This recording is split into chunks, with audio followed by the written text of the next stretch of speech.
Hey everyone, this is Michael again, and welcome to the Friday Night Smackdown review. And Smackdown tonight was from the American Airlines Center in Dallas, Texas. And it is officially Royal Rumble weekend. Of course, we had Smackdown tonight. Tomorrow night, we're going to have Worlds Collide on the WWE Network, where it's going to be NXT Superstars versus NXT UK Superstars. We're going to be seeing the Undisputed Era versus Imperium, which that's going to be a really good match. And tomorrow night, I won't be able to get a chance to see it. I'll be, of course, working tomorrow night. And, of course, Sunday is the Royal Rumble at Minute Maid Park. And then Royal Rumble weekend ends on Monday with Monday Night Raw. But SmackDown, of course, had their go-home show tonight for the Rumble.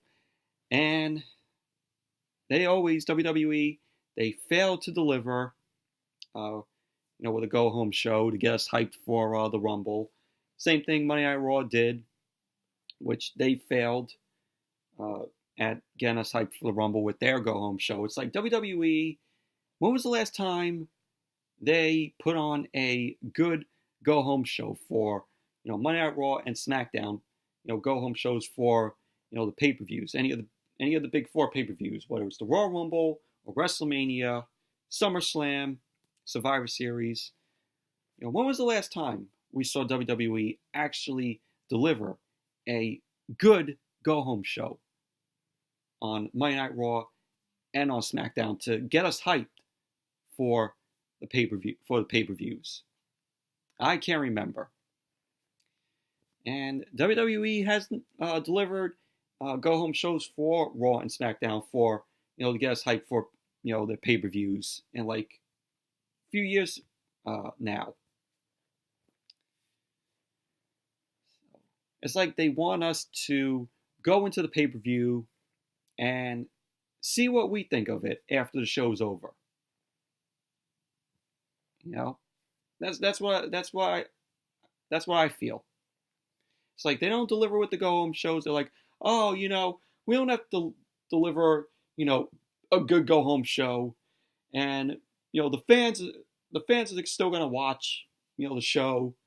So let them, think of what they think of the show. That's probably what goes through WWE's mind.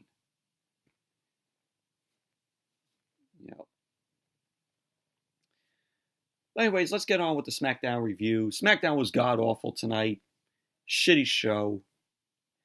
Nothing that I cared for tonight, except for the main event, which was the contract signing between Daniel Bryan and Bray Wyatt, or the Fiend, for their strap match at the Rumble on Sunday, which, I'm kind of looking forward to it. Let's get on with the review. So SmackDown opened up tonight with the Usos and Roman Reigns versus King Borin, Roode, and Dolph Ziggler. 6-man tag. Match was boring, in my opinion. This match went over 30 minutes. And a lot of people thought that this was going to be the main event. And if this was the main event, I'm like, oh great, another SmackDown week where Roman, Corbin, Roode, and Dolph are going to be main eventing. Thankfully, that wasn't the case. And the Usos here said that they're being dragged in this whole Roman, Corbin, little feud here. Sucks. The only highlight point of the match here was Jimmy Uso was in the ring. He was throwing chops to Robert Roode. And Roode sends Jimmy over the top rope. Jimmy lands on the ring apron.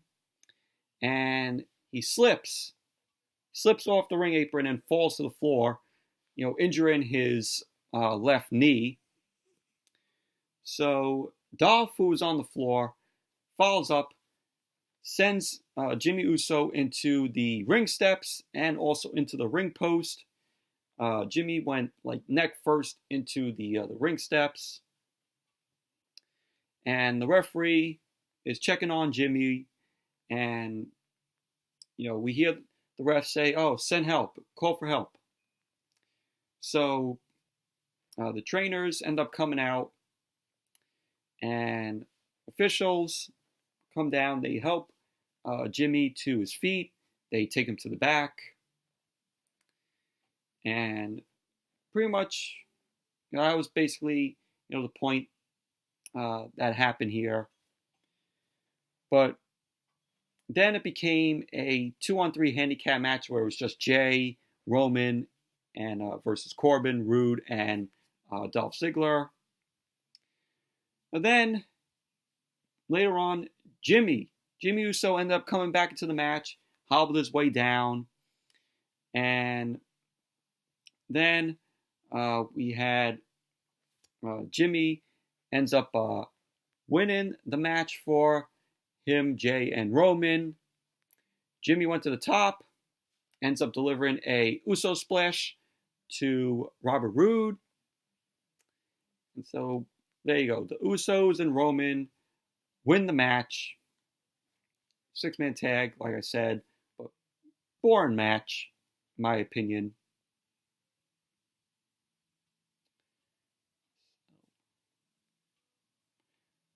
Then we had Michael Cole. Michael Cole was on the stage. He ended up introducing Lacey Evans. And Michael Cole ends up asking, why Lacey Evans questioned the leadership of Bayley and Sasha. Lacey ended up saying that both Bayley and Sasha are bullies. She ended up saying that she got tired of watching the both of them do what they do. And that's why she calls them out as bullies. So Michael Cole ended up asking about Lacey having a rough upbringing. So Lacey ends up talking about, her father losing his battle with addiction and depression. She got very emotional when, she talked about that. Then she went on to talk about being a role model for fans and showing them that they can make it. So he had fans cheering. Lacey was still getting emotional. So Michael Cole ended up bringing up how Lacey went into the Marines, and she ended up saying that led her, to being in WWE.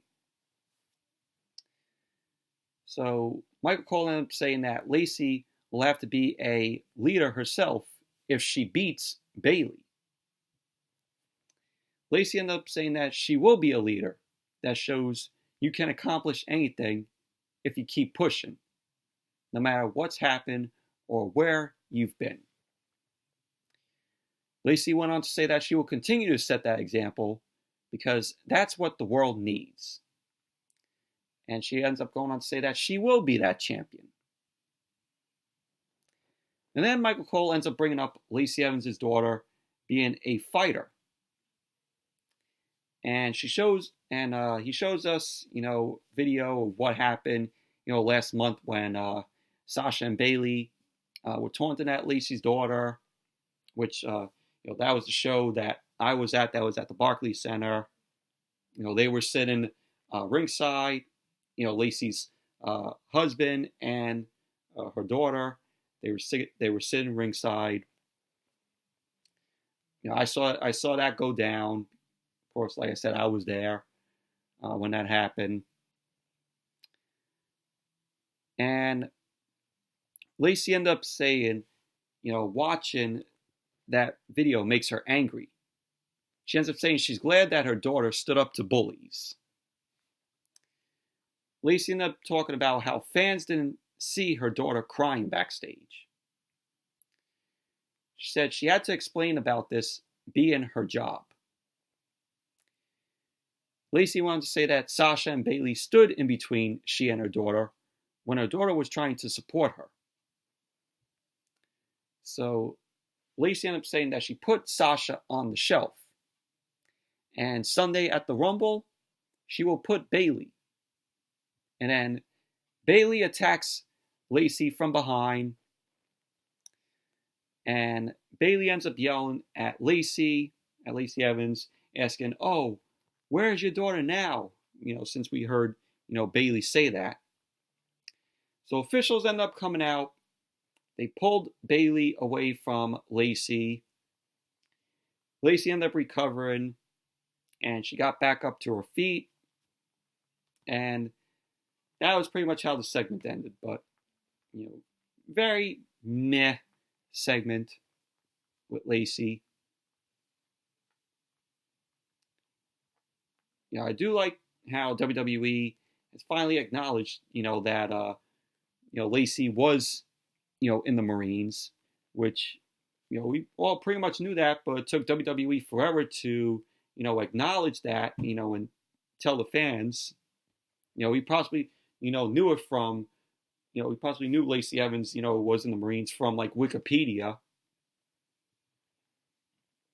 So, but it took WWE forever to acknowledge that to, the fans.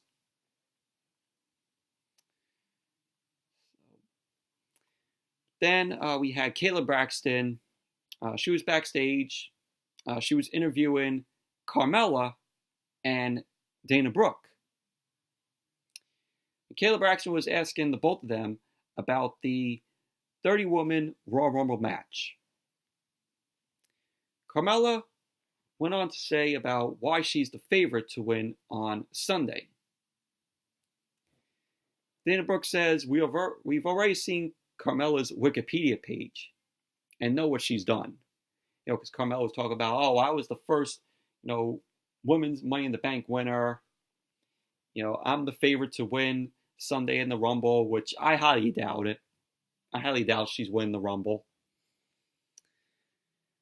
So Dana Brooke went on about how everyone has a chance in the Rumble. And then we see Lacey Evans and Bayley continue brawling backstage. Lacey ended up sending Bayley into some production crates. Dana Brooke and Carmella, they end up coming over to break up the fight between Lacey and Bayley, and officials also do. So then SmackDown went to a commercial. And then we had Sonya Deville and Mandy Rose. And they came out because they were facing Alexa Bliss and Nikki Cross. And before the match got underway, Michael Cole ended up showing footage of earlier today where Mandy Rose was apologizing to Sonya for what happened last week. And Sonya ended up saying that, it's nothing. She ended up saying that it's stupid and she should not have attacked Mandy Rose to get Otis involved, meeting Nikki Cross. So then we had the match. Alexa Bliss and Nikki Cross versus Mandy Rose and Sonya Deville, which the match didn't even take place because we had Lacey Evans and Bayley come into the ring, and we had the woman brawl in it. We had Alexa, Nikki Cross, Mandy Rose, Sonya Deville, and Lacey Evans and Bayley. Brawl happened. Officials came in to break things up, and pretty much that was basically that. So we didn't see the match. But moving on. Sorry about that, but next we had Elias and Braun Strowman versus Cesaro and Shinsuke Nakamura. And before the match started, Elias was out with his guitar. Elias ended up talking about the Royal Rumble. Asks who wants to walk with him. Same old shit. So he starts performing his latest song. And Elias then introduced his partner, which of course is Braun Strowman. So Braun Strowman made his way out. He made his way into the ring. Elias ended up surprising Strowman with plans for a duet. Oh God, can you imagine? Can you imagine that? Imagine Strowman singing a duet with Elias. I mean, I know that one time on Monday Night Raw when they were in a little feud.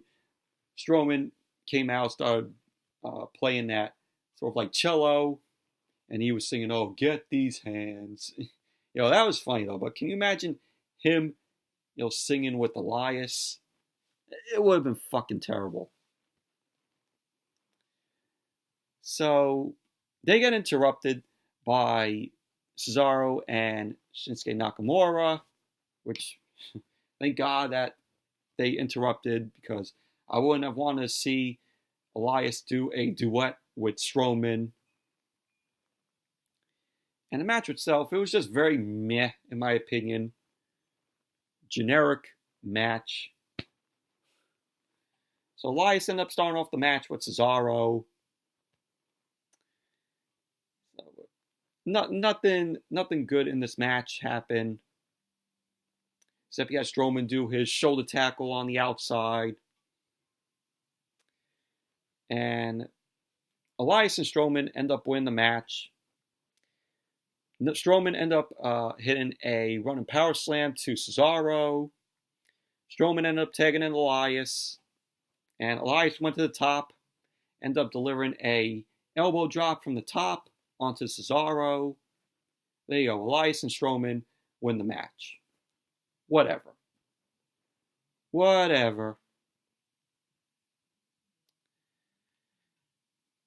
So then we had Big E. Big E was backstage. He was being oiled up by this guy. And Kofi Kingston walks up to Big E. And, with Kofi, I don't know what Kofi did with his hair, but it looks like everybody's calling Kofi's new hairstyle with the blonde streaks, they're all calling him spaghetti hair. Yeah, spaghetti hair. So Big E ended up making some joke about being oiled up. And he's using that as an advantage for the Royal Rumble. For the Royal Rumble match. And Big E then mentioned Kofi being in a match tonight. And Kofi did have a match. He ended up taking on John Morrison. And if you remember last week, Big E took on John Morrison. So, of course, this week, now John Morrison's facing Kofi. So, Big E ended up saying after he does his thing, they will take the drive to Houston for the Rumble match. And then Kofi ends up saying, oh, how about, they're going into the Rumble with the power of positivity. And he ended up saying it doesn't matter what numbers they draw. Big E ended up telling Kofi that this year they're doing it for Xavier Woods. So that's basically the whole backstage thing with Big E and Kofi. So then we had Caleb Braxton. Caleb Braxton was backstage with Corbin. Corbin went on about how bad he will beat Roman in their Falls Count Anywhere match at the Rumble on Sunday. Corbin ended up saying Roman won't make it to the Rumble match on Sunday. But he will, and he will go on to WrestleMania to win the Universal Championship. Yeah, okay. Yeah. Corbin making me laugh here. No way he's going to WrestleMania to, win the Universal Championship. No way. Joke.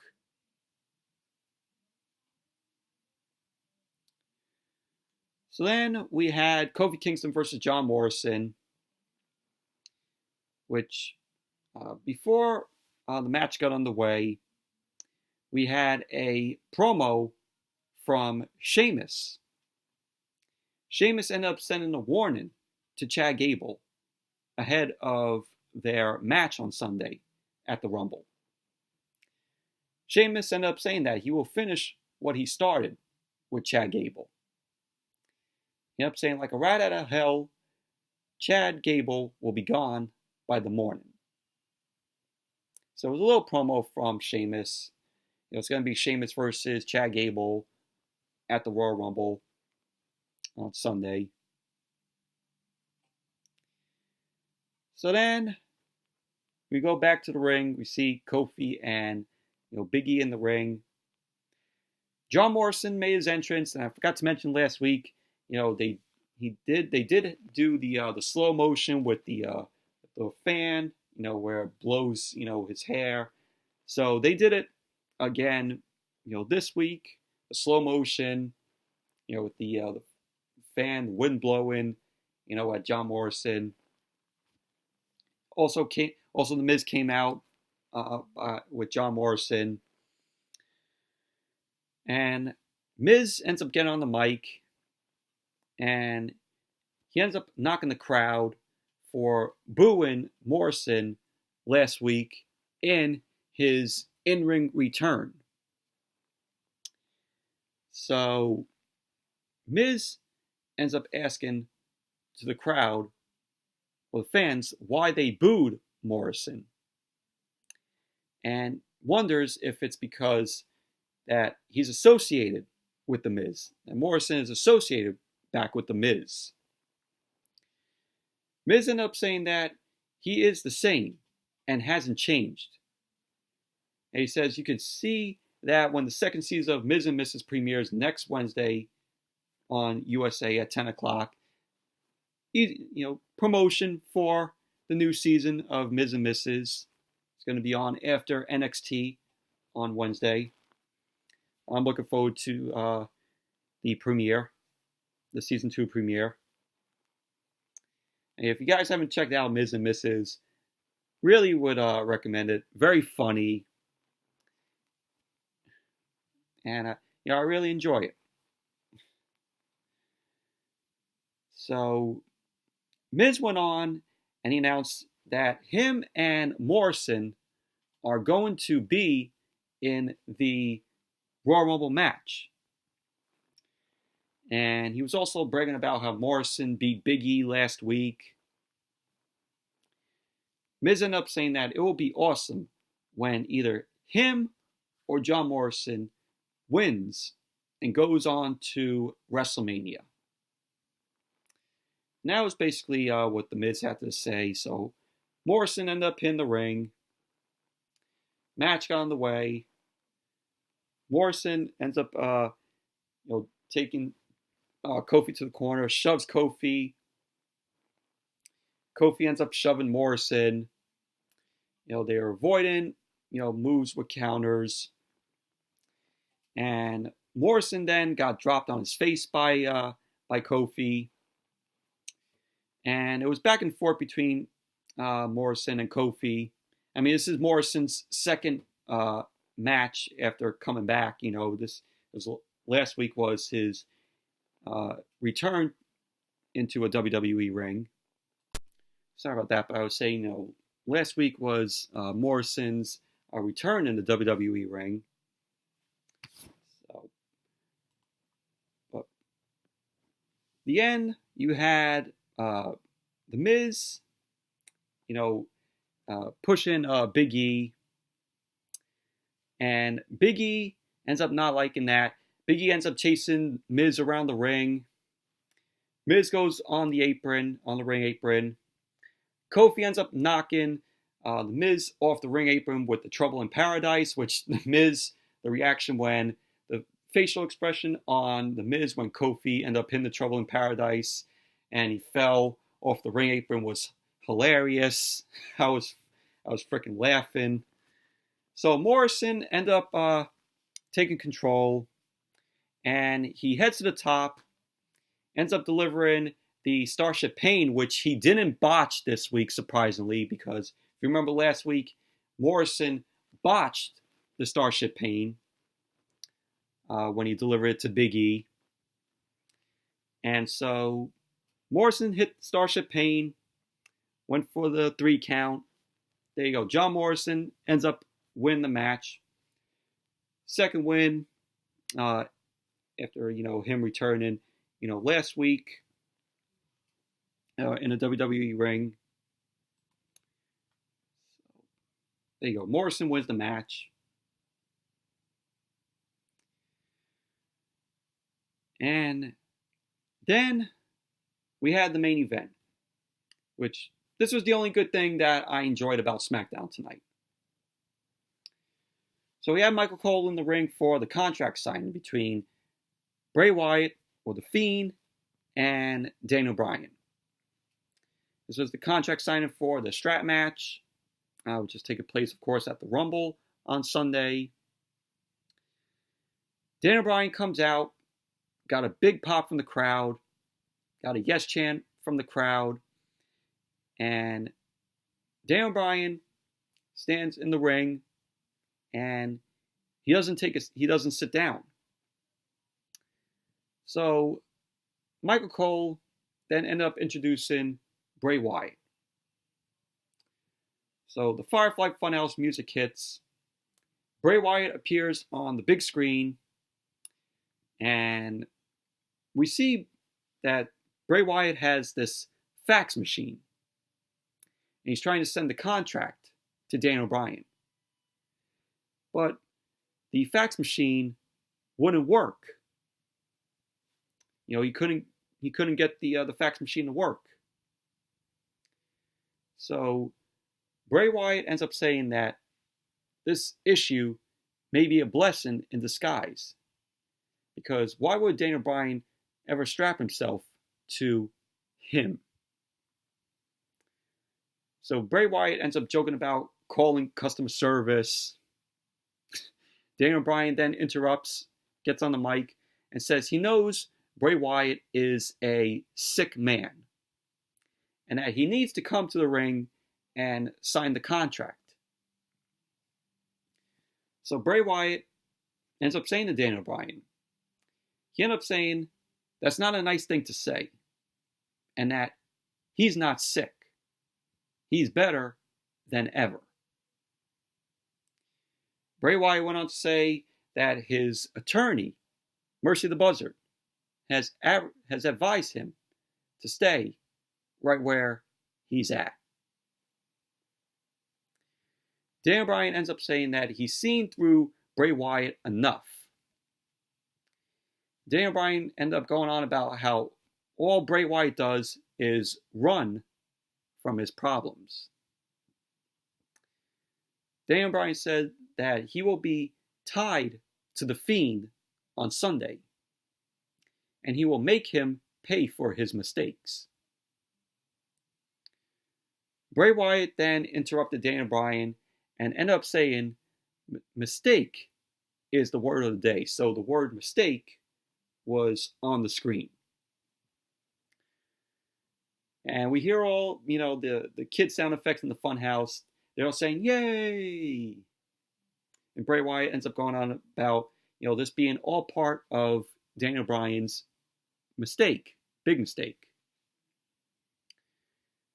He ended up saying, by the way, Daniel Bryan won't be facing me, him, Bray Wyatt, on Sunday. So Bray Wyatt ended up saying to Daniel Bryan, it's only fitting that he signs the contract. So, lights go out in the arena. And the red lighting turned on, the Virtual Boys turned on. And we see the Fiend. The Fiend was standing in the ring. He had the strap in one hand, Daniel Bryan was holding the other end of the strap. Both of them start brawling. Daniel Bryan ends up charging into the Fiend, but the Fiend brings Daniel Bryan down because he ended up locking in the mandible claw to Daniel Bryan. The Fiend is heard screaming. The Fiend then drops Daniel Bryan with the Sister Abigail. And the Fiend ends up standing tall over Daniel Bryan.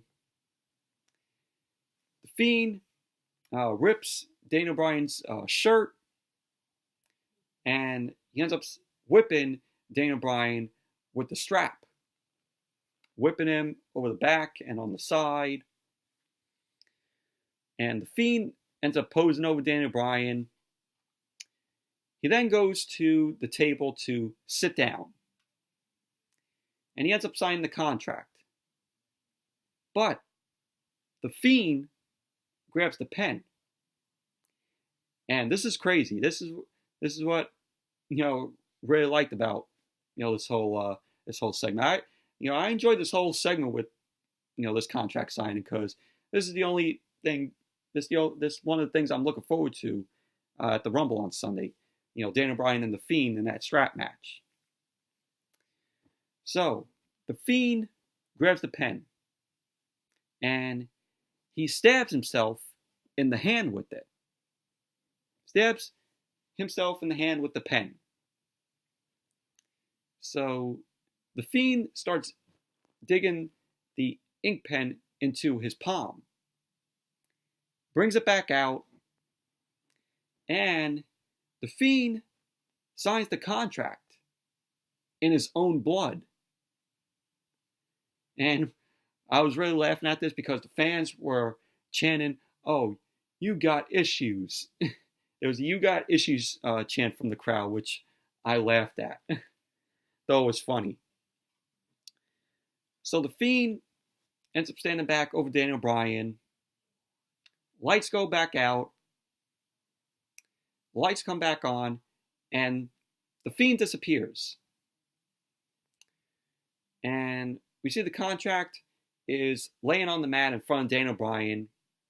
We see the Fiend's blood on the paper. Daniel Bryan ends up sitting up. And he starts to nod his head as, because the yes chant then breaks out in the crowd. And pretty much that's basically how Smackdown ended tonight. Like I said, this was the only good thing that I enjoyed about Smackdown tonight. Looking forward to seeing Daniel Bryan and The Fiend in their strap match on Sunday. Because the last time we seen a strap match, I think it was Umaga versus CM Punk. I think that happened at Extreme Rules pay-per-view. I think it was Extreme Rules 2009, I think. Yeah, that was the last time we saw a strap match. So, but, looking forward to the match. Hopefully it's a decent match. I know we're possibly going to get it in that red lighting. And from what I've read, I know Daniel Bryan said he doesn't want to fight the Fiend in red lighting. So I'm like, does every match with the Fiend have to have red lighting? I swear. I swear, it's like watching it from the Virtual Boy. And that's why I always say, when the red lighting comes on, when the Fiend shows up and the red lighting shows up, I'm like, oh, here we go. We turn on the Virtual Boy. So, but we don't need every single match that the Fiend has with red lighting.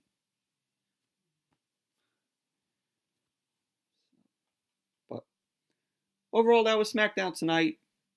Shitty show, garbage show. Did nothing to hype us up for the Rumble on Sunday. With the go-home show. Same with Monday Night Raw on Monday. They failed to deliver, getting us hyped. But anyways, that's it for the SmackDown review. Thank you all for watching. Hope you all enjoyed this review. Definitely give the video a thumbs up, comment, subscribe. And until next video, I'll see you all later.